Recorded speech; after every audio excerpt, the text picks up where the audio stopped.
अस्सलामुअलैकुम। ये रेडियो सदाए हुर्रियत जम्मू कश्मीर है। नसीमा खातून से मुख्य समाचार सुनिए। भारतीय किसान 3 अनुचित फार्म लॉज के विरुद्ध अपने प्रतिवाद को चालू रखने के लिए कृत संकल्प।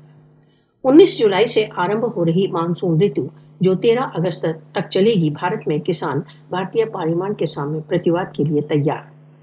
किसान मोर्चा ने घोषणा की है कि किसानों का एक एक दल मानसून ऋतु के दौरान प्रतिदिन पार्लियामेंट के सामने प्रतिवाद करेगा। प्रतिवाद करने वाले किसान संघ सभी विपक्षी एमपीज को पार्लियामेंट के भीतर 3 फार्म लॉज के विरुद्ध प्रतिवाद के लिए एक चेतावनी पत्र देंगे। गत वर्ष सितंबर में मोदी सरकार द्वारा लाए गए 3 फार्म कानूनों ने भारत के प्रतिवादों में एक बहुत बड़े प्रतिवाद को भड़का दिया है। विशेषज्ञों ने मोदी सरकार द्वारा प्रस्तुत नवीन कृषि कानूनों को किसानों के लिए एक डेथ वारंट कहा है।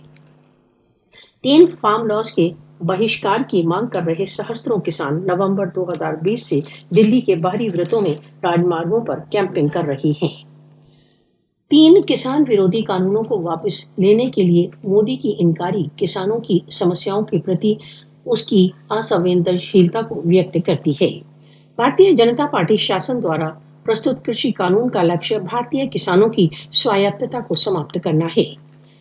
मोदी के कृषि सुधारों का लक्ष्य किसानों को कॉरपोरेट्स की दया माया पर फेंक देना है। भारतीय किसान 3 फार्म लॉज की बिला शर्त वापसी चाहते हैं।